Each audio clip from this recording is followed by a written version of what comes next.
बिस्मिल्लाहिर्रहमानिर्रहीम। अस्सलाम वालेकुम।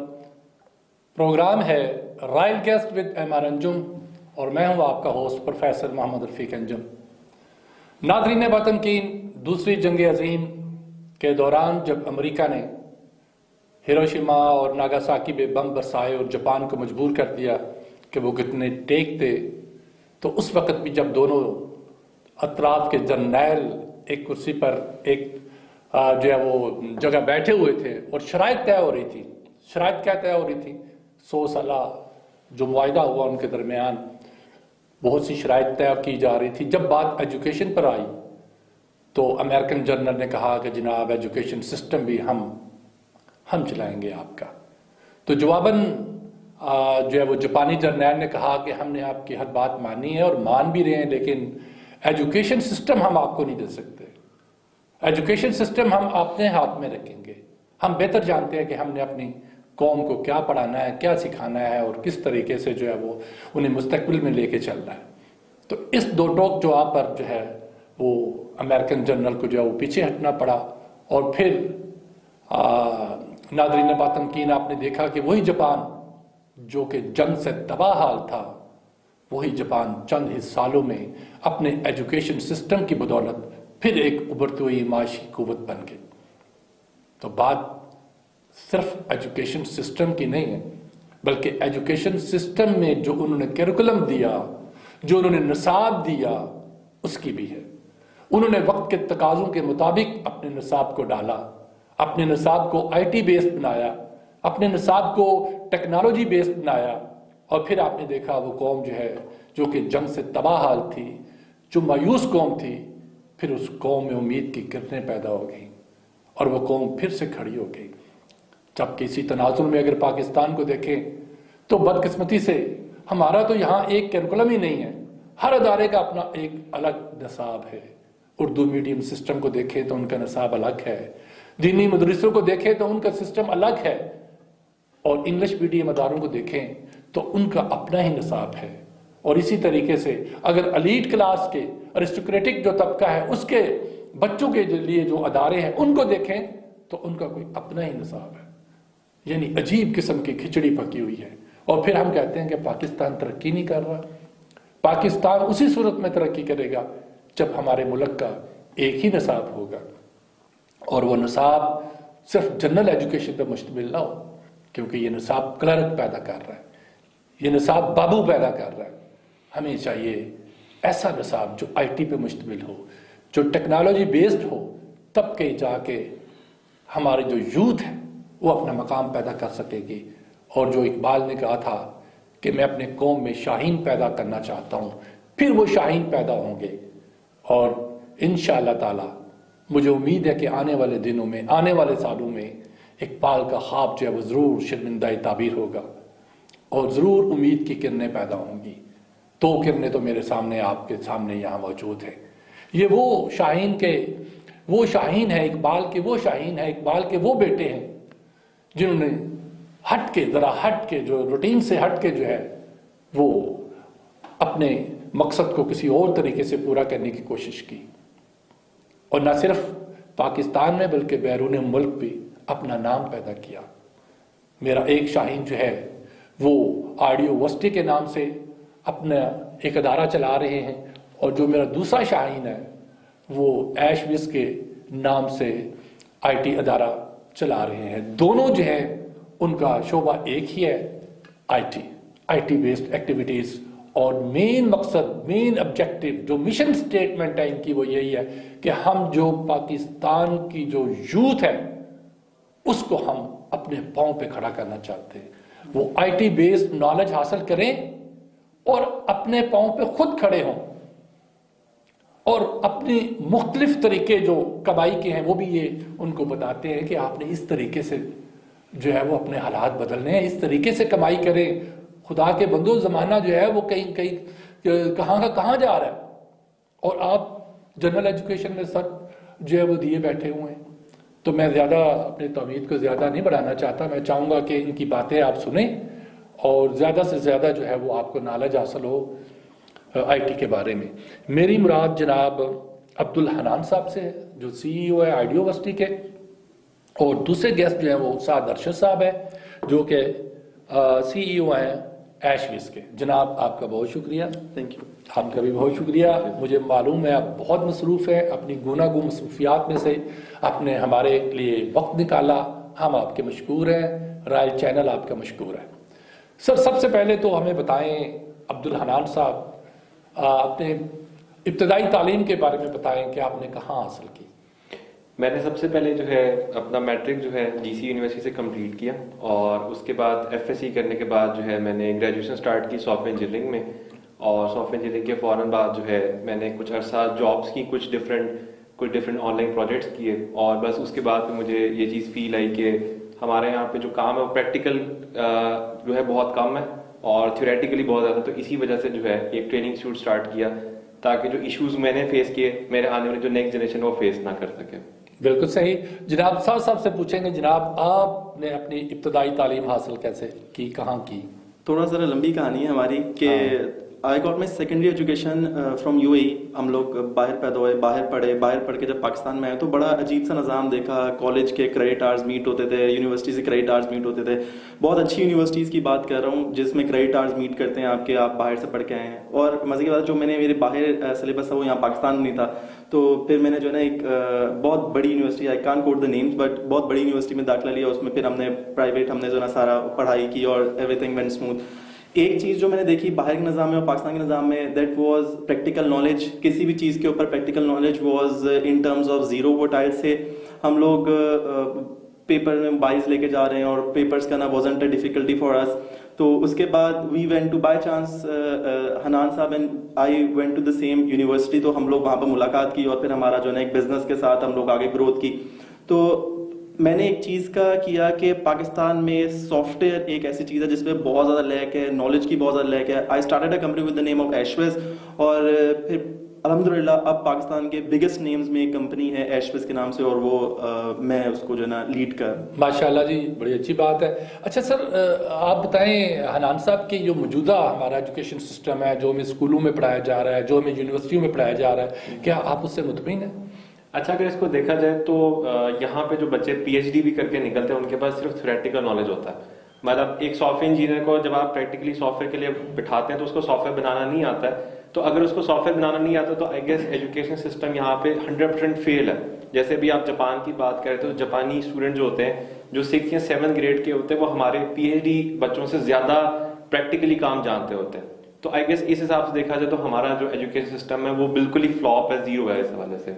बिल्कुल सही कहा आप सर, कुछ इसमें ऐड करना चाहें? मैं बिल्कुल ऐड करना चाहूंगा। जब आप मिस्टर चिप्स पढ़ाएंगे उनको सेकंड ईयर में, तो कहाँ जो है ना आप समझते हैं कि जो है ना वो नॉलेज जो है ना उनका होगा। ये अगर नॉलेज का निज़ाम हमारा इम्प्रूव होने की बहुत ज़्यादा, जब ब्रिटिश कॉलोनाइजेशन स्टार्ट हुई थी इंडिया में तो उन्होंने एक चीज का ख्याल रखा, तो उन्होंने कहा था इनका एजुकेशन निज़ाम तबाह कर दो और हम लोग पूरी दुनिया पे कंट्रोल कर लेंगे। अब यहाँ पर भी यही है हमारा, अगर एजुकेशन निज़ाम ये लोग ठीक कर दें, हमें पटरी पे ले आना, तो ये सारे कर्जे कुर्जे पाकिस्तान का मसला ही कोई नहीं है। मैं सॉफ्टवेयर इंडस्ट्री को जानता हूँ और मुझे ये पता है कि बाहर क्लाइंट्स ढूंढ रहा है अच्छा बंदा, तो बस ये है कि एजुकेशन निज़ाम हमारा ठीक कर दो, दैट्स इट, प्रैक्टिकल कर दें, काम होके आपका। वो तो लाल मिकाले ने मेरे साथ तोहफे में दिया हुआ है, हम कैसे खत्म कर सकते हैं? वो हमारी ये बदकिस्मती है। मैं नाम नहीं लेना चाहूँगा, हमारे एक ऐसे भी वज़ीर आला थे पंजाब में जिन्होंने जो है वो रॉबर्ट साहब को रखा हुआ था स्पेशली, जो है ना वो इसलिए कि भाई आप हमें जो है वो मशवरे दिया करें, हमने तालीम किस तरह देनी है बच्चों को। यानी अब नज़रिया पाकिस्तान के हवाले से जो है वो हमें गैर मुल्की मशीर जो है वो बता रहे होंगे, बस क़यामत की निशानी है। अच्छा सर, आपने नाम बड़ा यूनिक सा रखा है, आइडियोवर्सिटी है, वो ये नाम कैसे आपने तलाश किया? ये कोई भी नहीं ये कह सकता जो पहली दफ़ा ये नाम सुनता है कि यार ये कोई पाकिस्तानी नाम है, ये फौरी तौर पे ज़हन जो है ना वो जाता है यार ये तो कोई बाहरी की कंपनी है। अच्छा, हुआ कुछ इस तरह से कि हम बचपन से ना सुनते हुए आते हैं, जब भी कोई नई चीज़ दुनिया में बनती थी तो पाकिस्तानी ये कहते थे कि यार ये आइडिया तो मुझे भी आया था, ये आइडिया तो मैंने सोचा था पहले। तो असल मसला सिर्फ ये था कि लोग आइडिया सोचते थे लेकिन उसको इम्प्लीमेंट नहीं कर पाते थे। तो यही सोच के उन्हें नाम रखा था कि जो आइडियाज़ हैं उनकी एक यूनिवर्सिटी है जहाँ पे एक्चुअली अपने आइडियाज़ को आप प्रैक्टिकल सिचुएशन के अंदर लेके आ सकते हैं। और अगर देखा जाए तो पिछले कुछ सालों में हमने तकरीबन 3000+ कंपनीज जो हैं वो पाकिस्तान के अंदर लॉन्च की हैं, और इवन बहुत सारी ऐसी कंपनीज भी हमारी जो इंटरनेशनल काम कर रही हैं और टोटल अभी तक तकरीबन $15 मिलियन जो है वो कंपनीज कमा चुकी हुई हैं अपने सारे सेटअप की वजह से। क्या बात है जी, बड़ी बात। अच्छा, आपने भी सर बड़ा वो ऐश विज, बड़ा जो है ना वो रोमांटिक सा नाम है ये, तो ये कैसे इसके पीछे भी कोई लॉजिक कोई इस तरह की कोई बताएं हमें। द कंसर्न वाज, मैं काम करता फ्रेंच कंपनी के साथ। फ्रेंच कंपनी में ना थोड़े लोकल नेम नहीं चलते, मतलब जिस तरह पाकिस्तान में चलते हैं। मैंने बहुत सारे जो है ना नाम सुने हुए, पाकिस्तान के जैफ हो गए, इस तरह के। तो पाकिस्तानी नेम जो है ना वो लोग इतना ज्यादा नहीं करते।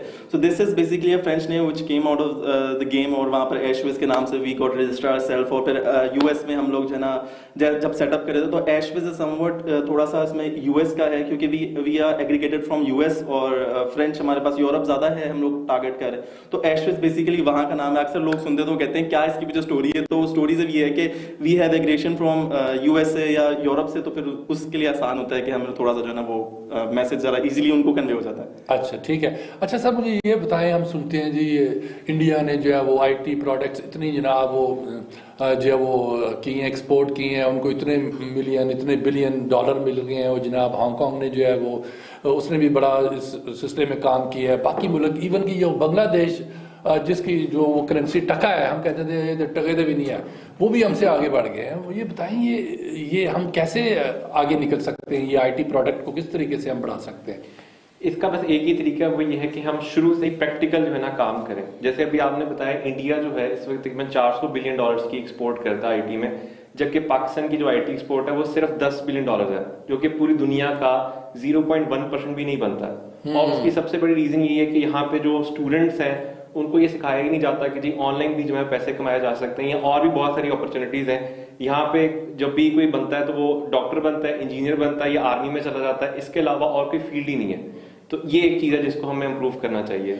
अच्छा साहब, मैंने ये सुना है जी, वो जब भी हम खोलते हैं ना यूट्यूब, तो उधर लिखा होता है जनाब यूट्यूब से पैसे कमाएं, जो गूगल से पैसे कमाएं। ये वाकई कोई हकीकत है या कोई ऐसे ही हमें कोई फैंटेसी दुनिया में लेके जाना चाहते हैं? सर मैं ये बताना चाहूँगा, ये मीडियम मुझे बड़ा अच्छा, मैं शुक्रगुजार हूँ रॉयल न्यूज़ का कि ये मैं इस मीडियम पे आके बात कर रहा हूँ। ये इतना पैसे मेकिंग स्किल है ना कि सिर्फ आपको कुछ नहीं आता। मैं ये हमेशा कहता हूँ कि आपको कुछ नहीं आता कुछ ना करें। आप सिर्फ यूट्यूब पे अपनी कुकिंग स्किल्स बेचें। आप कुकिंग नहीं आती है आपको, आप गार्डनिंग करते हैं, गार्डनिंग की स्किल बेचें। आपको नहीं आती है, आपको जो चीज़ अच्छी आती है, आपको पेंट अच्छा आता है, पेंट की स्किल बेचें। आपको मजाक करना अच्छा आता है, शेरो शायरी अच्छी आती है, वो बात करना ज़्यादा अच्छी आती है, आप उसकी वीडियो बनाएं। You can just monetise that on YouTube, और मोनेटाइजेशन पे आपको इतना पैसा मिलता है कि on every view you get some amount. और अगर आपकी ऑडियंस इस पाकिस्तान की नहीं है, पाकिस्तान की बाहर की है, तो फिर जो है ना आपको डबल अमाउंट जनरेट हो रही होती है। तो ये इसमें कोई झूठ नहीं है। हाँ, ये एक और मैं इस बात से जो ना एक और बात क्लियर कर दूं, अक्सर एड्स चल रही होती है, घर बैठे पैसे कमाएं, आप घर बैठे एड्स देखें, ये इन ड्रामेबाजियों में नहीं पड़ना। आप YouTube पे आए, आप वेबसाइट बनाएं, आप उससे डिजिटल मार्केटिंग स्किल करें, या आप उस पे आप टिकटॉक पे आप बहुत ज्यादा नहीं, मैं आपको बल्कि आप ज्यादा जानते होंगे, लोग भी जानते हैं इसके मुतालिक कि एक लड़की जो डांस कर रही है, शादी में डांस कर रही है, और वो वायरल हुई है, और 4 करोड़ रुपए, मैं क्या मानता हूँ, एक बंदे की पूरी जिंदगी कमाई 4 करोड़ रुपए उसने उस डांस से कमा लिए। तो इतनी पावर है डिजिटल मार्केटिंग में, इतनी पावर है गूगल के अंदर, इतनी पावर है यूट्यूब के अंदर कि वो आपको 4 करोड़ रुपए एक दिन में दे सकती है। तो व्हाई नॉट, आप कर सकते हैं। बिल्कुल। अब ये तो सोचने वाली बात है कि अगर वो 2 ठुमके लगा के इतने करोड़ों रुपए कमा सकती है, तो यार इतना तो हमें भी आता थोड़ा बहुत। सर ये बताएं कि ये जैसे ई कॉमर्स के जरिए भी सुना है कि बहुत ज़्यादा पैसे कमाए जा सकते हैं, और सोशल मीडिया के जरिए बहुत ज़्यादा लोग पैसे कमा रहे हैं। उस हवाले से हमें बताएं कि हमारी जो यूथ है, या घर बैठी जो हमारी माएँ बहनें हैं, वो किस तरीके से जो है वो सोशल मीडिया के जरिए या ई कॉमर्स के जरिए या फ्रीलांसिंग के जरिए जो है, पहले तो हमें थोड़ी थोड़ी सी 2-2, 3-3 लफ्ज़ों में बताएं कि ये फ्रीलांसिंग क्या होती है, और ये जो ई कॉमर्स क्या होती है, और सोशल मीडिया क्या होता है, और उसके बाद फिर हमें कोई थोड़े से तरीके भी बताएं। सबसे पहले ई कॉमर्स को डिस्कस करते हैं। ई कॉमर्स बिल्कुल जैसे एक दुकान होती है, ये भी बिल्कुल दुकान की तरह, बस ये ऑनलाइन होती है, और दुकान पे जैसे आपको खुद जाना पड़ता है लेने के लिए, ये आपके घर लेके आ जाती है। क्या बात है जी। अब इसको बताने के लिए कि हम ऑनलाइन काम कर रहे हैं, इसके लिए लोग सोशल मीडिया का भी इस्तेमाल करते हैं, यूट्यूब का इस्तेमाल करते हैं, और इस तरह रीच आउट करते हैं। हमारे पास एक बड़ा स्पेशल एक ट्रेनिंग प्रोग्राम है जिसमें हम कंप्लीट इसकी जो है ट्रेनिंग देते हैं, और हमारे पास बच्चे विद इन कोर्स यानी कि 6 महीने के टाइम के अंदर अंदर ही लाखों रुपए की सेल जनरेट करना स्टार्ट कर देते हैं। मेरे पास अभी जैसे अभी सर बता रहे थे, घर में बैठी 2 सिस्टर्स हैं वो, और कस्टमाइज ज्वेलरी बनाती हैं खुद ही, सोशल मीडिया पे ऐड चलाती है। उन्होंने लास्ट ईयर 2 करोड़ रुपए की सेल जनरेट की है। इस तरह से यूट्यूब के ऊपर एक स्टूडेंट था हमारे पास, उसके तकरीबन कोई 2.5 मिलियन सब्सक्राइबर्स होने वाले हैं, तो वो भी तकरीबन 11 से 12 लाख रुपए पर मंथ जनरेट कर रहा है। और भी इस तरह की बहुत सारी चीजें जो कि लोग ई कॉमर्स, यूट्यूब और सोशल मीडिया के जरिए से कर रहे हैं। अब बात करते हैं फ्रीलांसिंग की। फॉर एग्जाम्पल, अगर किसी ने लोगो बनवाना है तो वो क्या करता है, किसी बंदे के पास जाता है, लोगो बनवा लेता है। अब यही वाला काम जब आप ऑनलाइन करते हैं तो ये फ्रीलांसिंग हो जाती है। अब लोग फ्रीलांसिंग अपनी प्रोफाइल बनाते हैं, और जो लोग फ्रीलांसिंग के लिए काम दे रहे होते हैं उनसे जाते हैं, काम लेते हैं और उसके अगेंस्ट एक अच्छा रेवेन्यू चार्ज करते हैं। क्योंकि हम बैठे पाकिस्तान में, लेकिन जो देने वाले बंदे वो बैठे में अमेरिका में, यूके में बैठे हैं, वो डॉलर्स और पाउंड में पैसे देते हैं।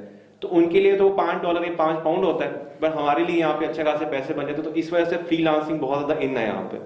अच्छा, यहाँ पर ना मैं एक और बात भी ऐड करना चाहूंगा। दुनिया में जितनी एग्जॉटिक गाड़ीज हैं, जितनी गाड़ियां आप देखते हैं, एग्जॉटिक लैम्बोर्गिनी होगी, फरारी होगी, जितनी भी बड़ी बड़ी गाड़ियां हैं, ज्यादातर लोगों ने जो ली है ना वो यूट्यूब से लिया या फिर ड्रॉप शिपिंग से लिया, जो ई कॉमर्स की बात कर रहे थे। ई कॉमर्स में इतना पैसा है कि वो आपको लिटरली मतलब मिलियनियर बिलियनियर्स बना सकता है। No worries at all. आप सिर्फ करना क्या, आपको कुछ नहीं आता, आप कुछ करें भी ना, आप सिर्फ एक अच्छी प्रोडक्ट ढूंढें जो यूएसए में ज्यादा बिक रही है, चाइना से उठाएं, बस आपने एक ड्रॉप शिप बना देना है, आपने एक पैसेज बना देना है, वहां से प्रोडक्ट उठाएं और जाके यूएसए में बेच दें।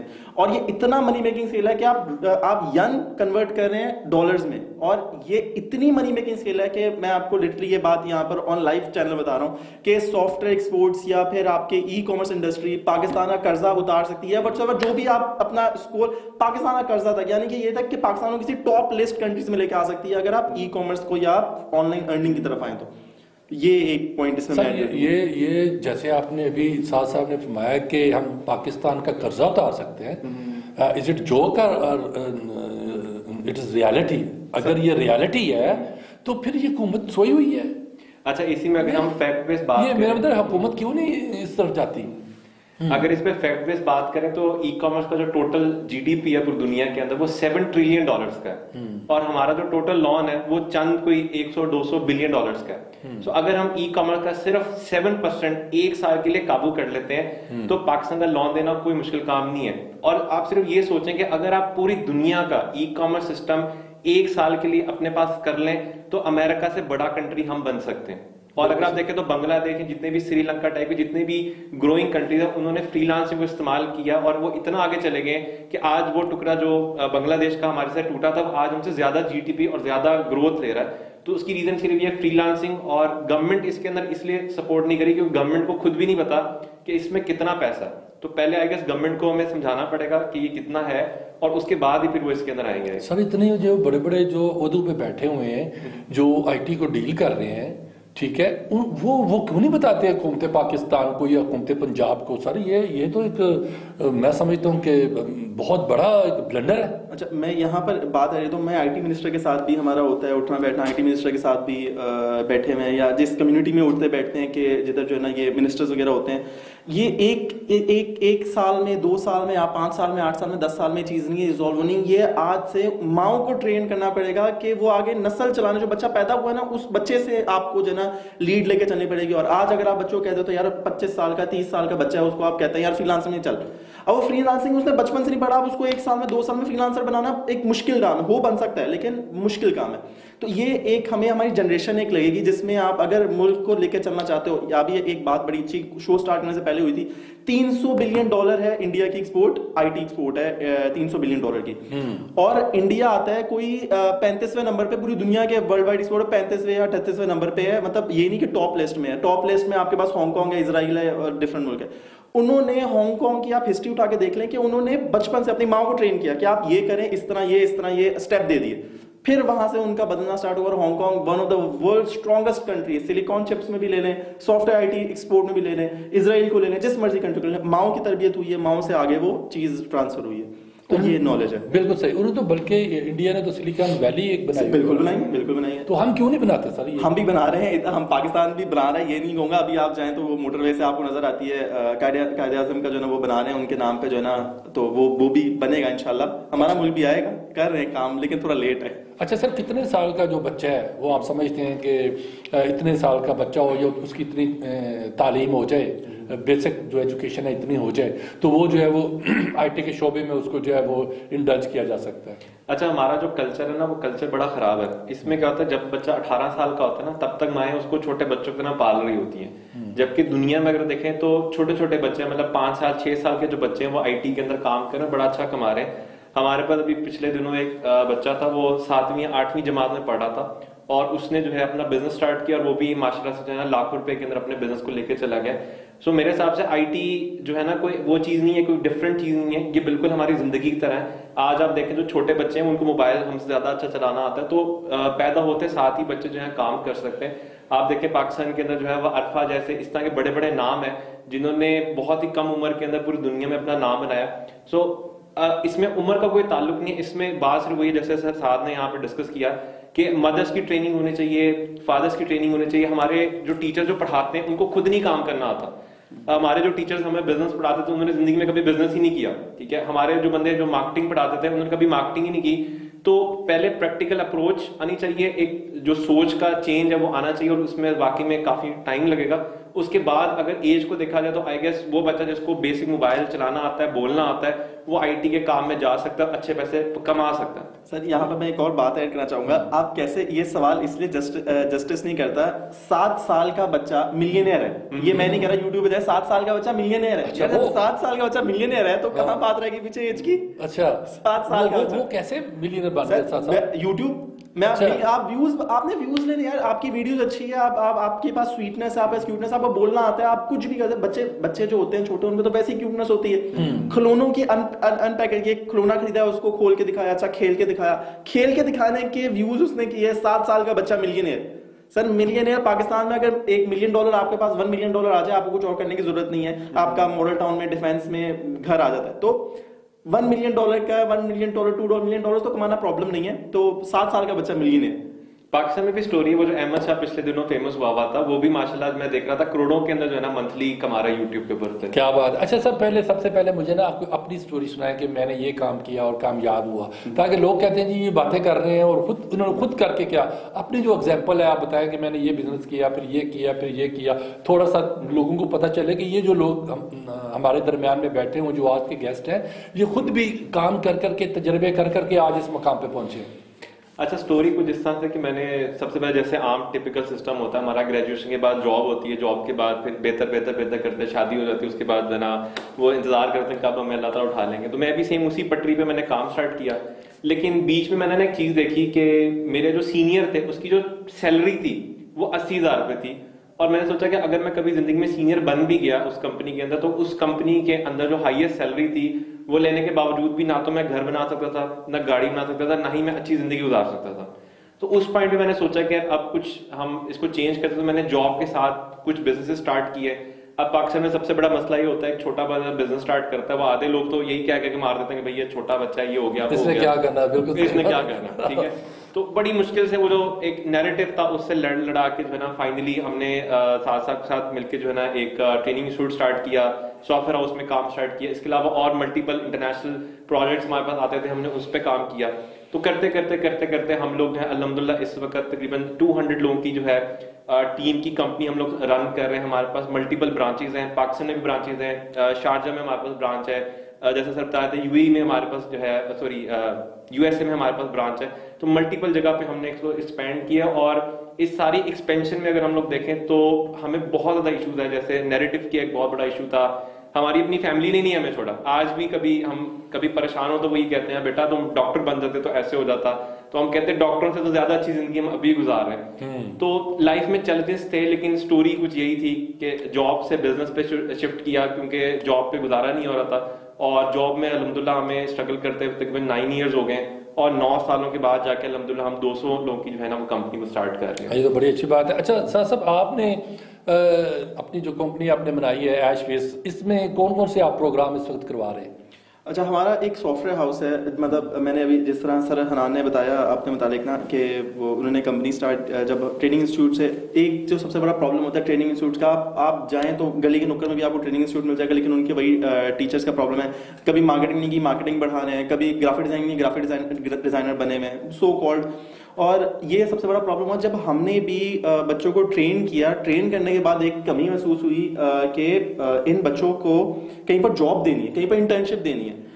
एशविज वो अदारा है जो आईडी यूनिवर्सिटी जिस बच्चे को भी ट्रेन करता है, एशविज is responsible to give the job. और ये भी नहीं कि कोई लोकल जॉब, एग्रीगेटेड आपकी होगी जो उसकी है, चाहे वो इंटर्नशिप करे उसको इंटर्नशिप लेटर मिलेगा फ्रॉम यूएस, मतलब एवरीथिंग इज फ्रॉम यूएस और यूरोप, वो आपको डील कर रहे होंगे। तो द बेस्ट पार्ट वाज कि ये मेरा विजन था कि कोई भी बच्चा जॉबलेस ना हो, कोई भी बच्चा बेरोजगार ना हो। तो ये जो है ना एशविज, जो भी बच्चा ट्रेन होता है आईडी यूनिवर्सिटी से, उसको एशविज पाबंद है कि वो उसको बस ये हो गया ट्रेन अगर है तो वो लाजमी है कि वो इंटर्नशिप और जॉब पे होगा। सर कोई शॉर्ट प्रोग्राम भी कर रहे हैं, कोई 2 महीने का या कोई 3 महीने का, 4 महीने का, जिससे बच्चे ज़ाहिर बात है इतना यानी वो सीख जाएं और उसकी बेसिक सीख जाएं और वो अपने काम पे लग जाएं। वो कौन कौन से प्रोग्राम है जो आप करवा रहे हैं? हमने तकरीबन 9 सालों के इस पीरियड में तकरीबन कोई 100 से भी ज़्यादा डिफरेंट कोर्सेज बनाए हैं, जिसके अंदर 2 मंथ्स के कोर्सेज भी हैं, 3 मंथ्स के भी हैं, 6 मंथ्स के भी हैं, 1 ईयर का भी है। अभी अल्हम्दुलिल्लाह हम लोग जो है आने वाले कुछ दिनों में जो है 4 इयर्स की डिग्री प्रोग्राम भी जो है हम लॉन्च करने जा रहे हैं। सो एक बच्चा जो कि थोड़ा सा समझता आईटी के बारे में, तो आई गेस 2 या 3 महीने का अगर वो कोर्स करता है तो इतना कैपेबल हो जाता है कि वो मार्केट में जाके काम करना स्टार्ट कर देता है। लेकिन प्रोफेशनल लेवल के ऊपर 6 महीने तक हम रिकमेंड करते हैं, क्योंकि वही वाली बात है, उसका माइंडसेट ही नहीं होता। बड़ी दफा ऐसे होता है, हमारे पास स्टूडेंट्स आते हैं, वो कहते हैं सर हमें बस ना 20-25 हज़ार की जॉब मिल जाए, हम इसी पे खुश हैं, ठीक है।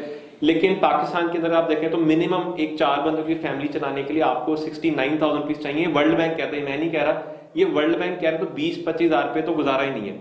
तो पहले नैरेटिव चेंज करना, उसके बाद करते करते 6 मंथ्स वाला रेकमेंडेड है, लेकिन 2 मंथ्स में भी हम लोग डील कर रहे हैं सारे डिफरेंट कोर्सेज के अंदर, 3 मंथ्स में भी हैं, 6 मंथ्स में भी हैं, और 1 ईयर के अभी हम डिप्लोमास भी जो है वो करवा रहे हैं। सर जो मैट्रिक पास हैं बच्चे, उनके लिए आपके पास कौन सा प्रोग्राम है? सबसे बेहतरीन हमारे पास जो है वो DCS IT के नाम से डिप्लोमा है। उसमें हम IT की पूरी ट्रेनिंग देते हैं।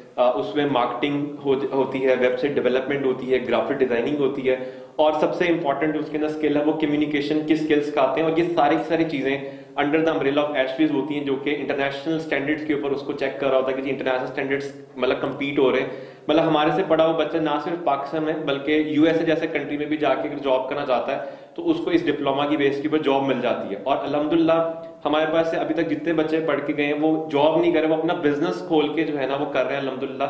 क्योंकि पूरी की पूरी जो ट्रेनिंग दी जाती है वो सारे एक्सपर्ट्स की जरिए दी जाती है। जैसे अभी बात हो रही थी कि वो सारे वो लोग आते हैं जो कि खुद मार्केट में काम कर रहे हैं, जो अच्छा खासा पैसा प्रैक्टिकल, जिनके पास प्रैक्टिकल कर रहे हैं। अच्छा सर साहब ये बताएं कि आप के जो भी आप सर्टिफिकेट देते हैं या डिग्रियां देते हैं, क्या ये ऑल ओवर द वर्ल्ड जो है ये मंजूर शुदा है, इसकी कोई वैल्यू है, क्रेडिबिलिटी है भी है, या जैसे वो आजकल अदारे वो डिग्रियां जो है वो बांटते फिर रहे हैं, कोई इसी तरह का कोई, या कोई टेफ्टा से आपको मंजूर शुदा है, कोई इस तरीके की कोई आपकी है मंजूरी अदारों से?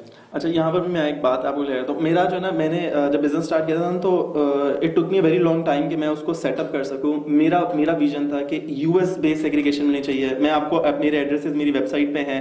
UK का ऑफिशियल एड्रेस है, UK की गवर्नमेंट इसको जो है ना एक्नॉलेज करेगी। USA में बिजनेस रजिस्टर्ड है, USA की बिजनेस, जिस तरह से उन्होंने बताया कि हमारा बच्चा सिर्फ कोर्स करें, USA में जाके जॉब करें, UK में जाके जॉब करें, अगर उसको कोई प्रॉब्लम आ गई तो हमारा UK का जो ऑफिस है वो उसको 100% हेल्प करेगा, जॉब सपोर्ट करेगा।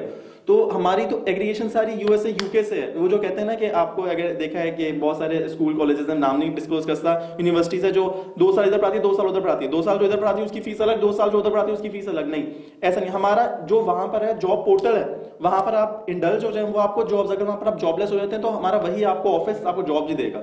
तो उनके हमारे जो MOU है वो मोर देन 2000 कंपनी से MOU साइन है, तो लाजमी है कि आपको जॉब तो मिलेगी, जॉब की टेंशन नहीं लेंगे अगर आप ये करते हैं। अच्छा, इसमें मैं एक चीज ऐड करना चाहूंगा। हमारे पास बहुत सारे जो स्टूडेंट्स आते हैं वो ये चीजें पूछते हैं। तो 17 एक्रेडिटेशंस है पाकिस्तान में डिफरेंट, ये टेफ्टा नेफ्टा के काफी सारे ऑर्गेनाइजेशंस हैं, इनसे भी एक्रेडिटेशन है, और इंटरनेशनल भी अभी बहुत सारी UN की काउंसिल जो हमें एक्रेडिट करती हैं। लेकिन असल चीज ये कि हमारा जो स्टूडेंट जाता है वो मार्केट में या तो अपना बिजनेस करता है या विद इन कोर्स ही वो जॉब लेके पहले ही बैठा है। तो अगर उसको सर्टिफिकेट हम नहीं भी देते ना बास का, तो उसके लिए कोई मुश्किल नहीं, क्योंकि वो प्रैक्टिकल नॉलेज पढ़ के गया हुआ। सर्टिफिकेट तो वैसे भी मतलब पाकिस्तान में जिस तरह से डिग्रियां नीलाम होती हैं उसकी वजह से जो है ना सर्टिफिकेट की तो वैसे भी वैल्यू नहीं है पाकिस्तान के अंदर। तो मेन चीज ये है कि स्किल हमारा इतना स्ट्रांग होता है कि बच्चे को कभी ये बताना ही नहीं पड़ता कि यार मैंने इस इंस्टीट्यूट से किया या मेरी ये डिग्री, तो इसको प्रूव कर ले। ठीक है सर, अगर कोई गरीब बंदा आ जाए तो उसको भी कोई दाखिला शाखिला मिल जाता है? ऑफ कोर्स हमारे जैसा कोई गरीब आ जाए उसको क्या बिल्कुल, हमारे पास जो है यूएस बेस्ड जो है बहुत सारी स्कॉलरशिप सीट्स आती हैं, यूके बेस्ड बहुत सारी स्कॉलरशिप्स आती हैं। इवन अब रिसेंटली मुझे बता रहे थे कि पाकिस्तान से भी कुछ जो है स्पॉन्सर्स जो है वो ऐड हो रहे हैं जो कि स्कॉलरशिप्स दे रहे हैं डिफरेंट स्टूडेंट्स को। तो हमारे पास हर साल तकरीबन कोई 3-3,500 स्कॉलरशिप सीट्स आती हैं जो कि उन लोगों को दी जाती है जो कि बाकी में जो है मार्केट के अंदर कुछ कंट्रीब्यूट करना चाहते हैं। उससे पहले एक टेस्ट लेते हैं और उसके बाद उनको जो है ना स्कॉलरशिप अलॉट हो जाती हैं। बहुत जी तो चाहता है कि आप गुफ्तगू करते रहें और मैं सुनता रहूं। हालांकि एंकर जो है ना वो एकदम फौरन लुकमा देता रहता है, लेकिन वो बातें ही ऐसी हैं आपकी कि मेरा खुद भी जी चाह रहा था मैं सुनता रहूं, अपने इल्म में जो है वो इजाफा करता रहूं। तो सामीन ने बातन की, नाजरीन ने बातन की, मुझे तो बड़ी खुशी हुई है ये सब कुछ सुन के। और मुझे वो इकबाल को जो शाहीन है जो बनाना चाहते थे, मैं तो इनसे ये कहूँगा आपने थकना नहीं है, क्योंकि शाहीन कभी परवाज से थक कर नहीं गिरता, पुरदम है अगर तू तो नहीं खतरा है उस्ताद। तो हमारी दुआएं जो है वो साथ साहब के साथ हैं, अब्दुल हनान साहब के साथ हैं। अल्लाह ताला इनको हिम्मत दे और ज़्यादा तौफीक दे और इसी तरह ये अपनी कौम और मुल्क की खिदमत करते जाएँ। इसके साथ ही मैं इजाज़त चाहूँगा। वस्सलाम।